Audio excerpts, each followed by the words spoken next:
Les poteaux d'Ato, Israël Madrimov contre Michel Soro.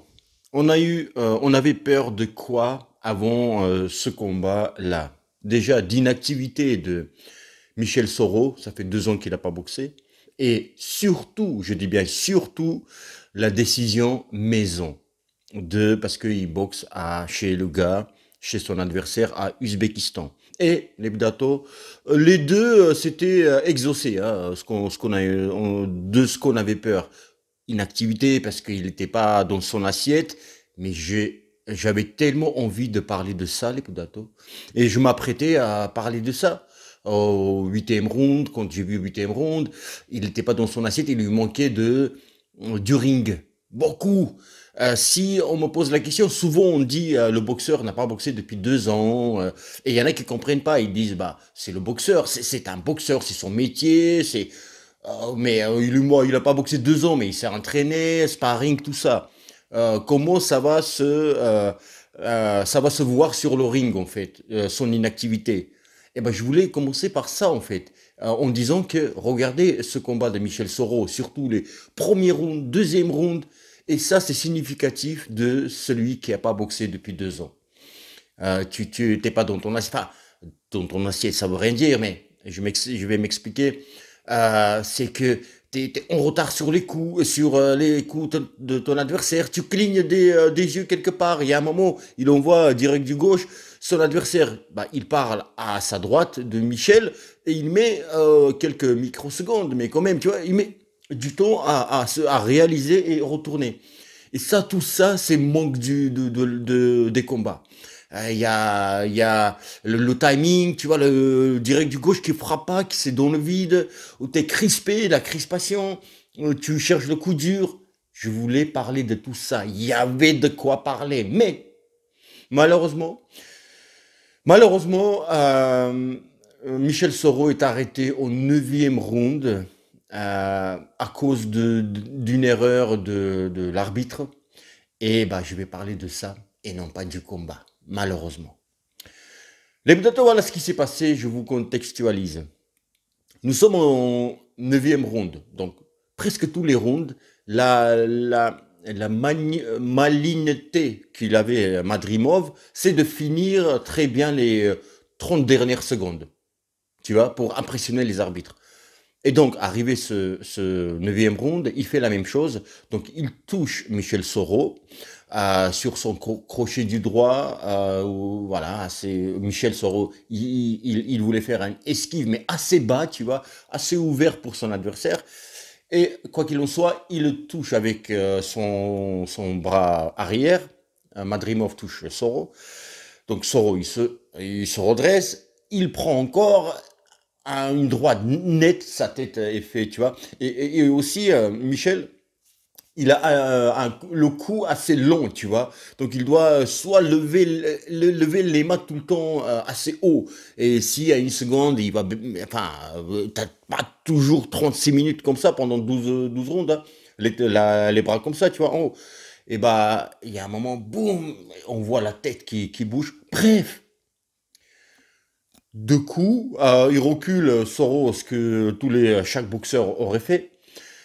Et là, les Budato, encore un coup, il envoie, voilà, Madrimov, il est dans les cordes, pas dans le coin, mais dans les cordes, Michel Soro.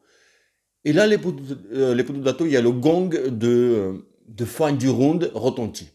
Ça fait din din din din din din din. Et ça, din din din din din. L'arbitre n'a pas entendu et Madrimov a envoyé une avalanche de coups.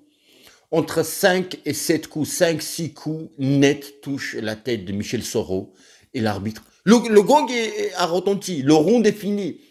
Madrimov, il est... Oui, oui, c'est ce qui s'est passé, t'es étonné, je sais. Madrimov, il continue à donner des coups. Le round est terminé.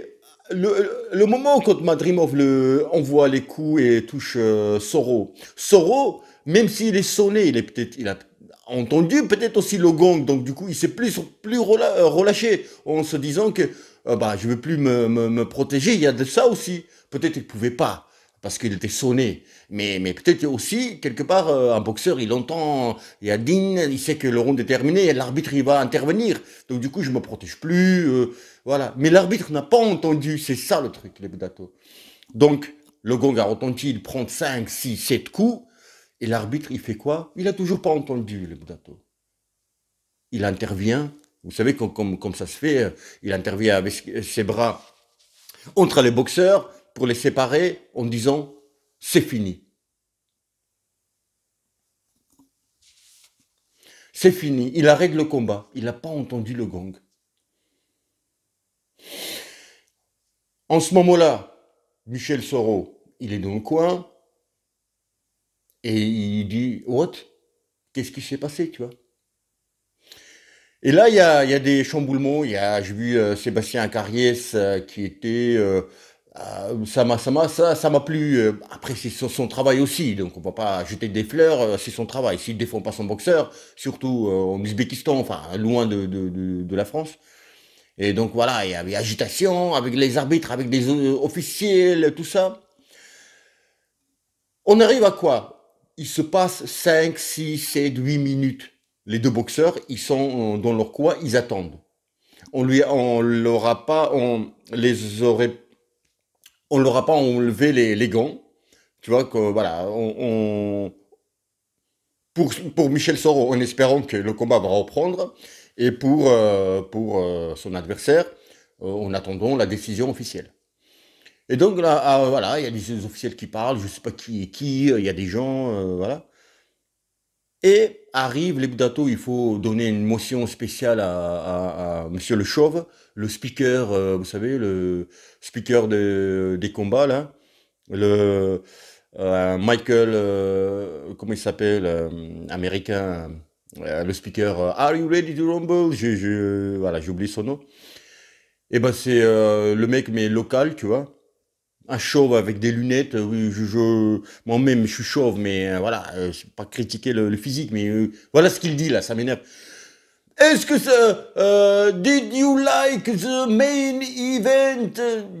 Et il rajoute, est-ce que vous avez aimé le combat principal, voilà, avec la décision litigieuse qui vient de se passer? Et il rajoute, dites oui, ou tapez dans les mains, non, dites oui.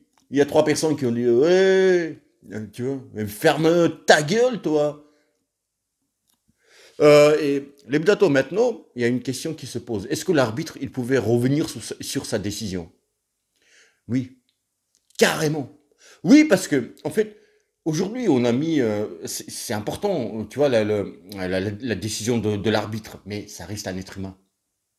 Ça reste un être humain, les Budato. Il peut se tromper.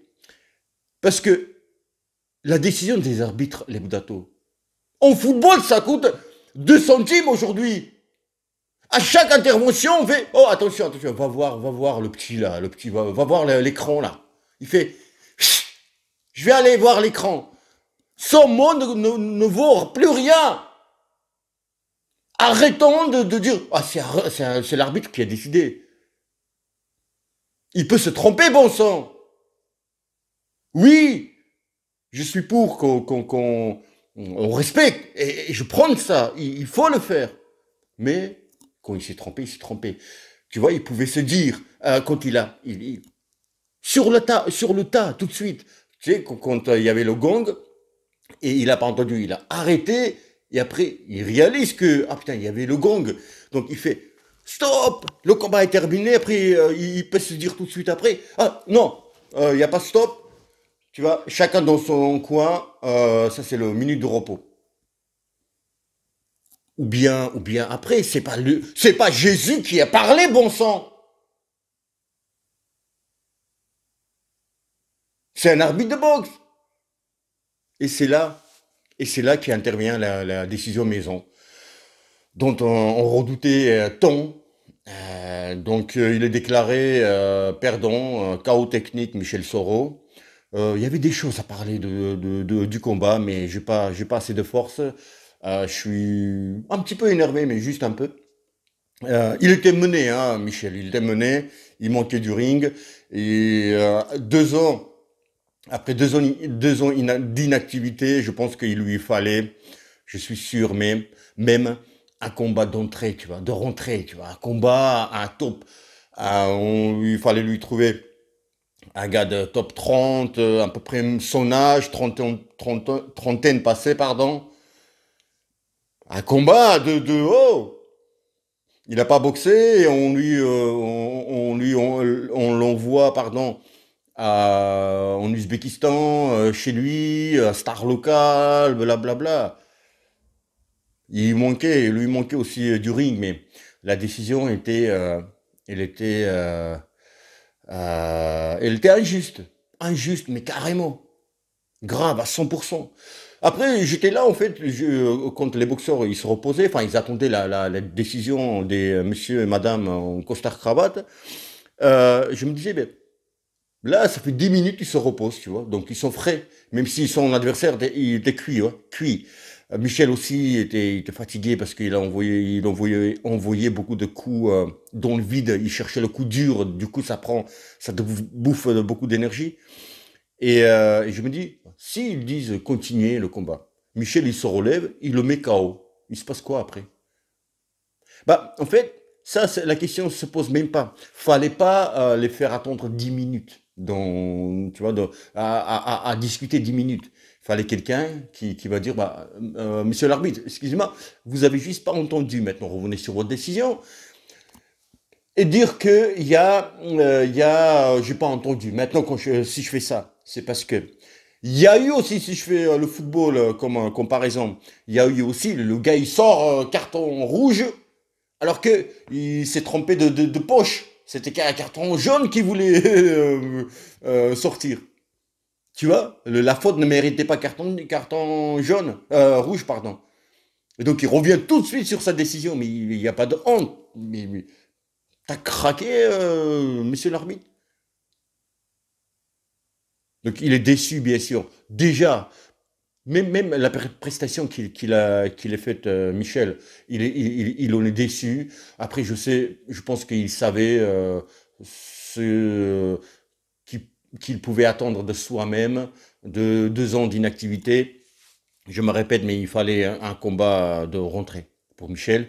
Mais mis à part ça, il restait encore, c'était au 9e round, il restait encore 3 rounds et demi, enfin 3 rounds, tout pouvait se passer, son adversaire était cuit, plus cuit que Michel.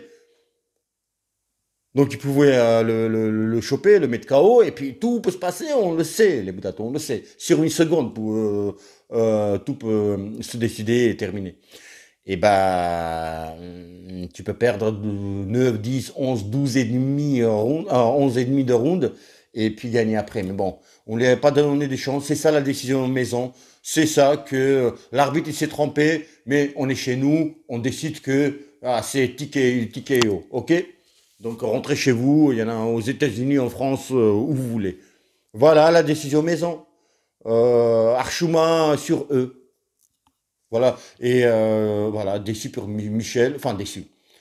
Je suis triste pour Michel parce qu'il est triste, c'est injuste pour lui, je pense qu'il pense que c'est injuste. C'est injuste, moi je pense qu'aussi. Et c'est même pas moi, je pense, ça se voit. Tout le monde a vu. Bon sang. Les Boudatos, je vous dis à bientôt, à très très bientôt. Et bim!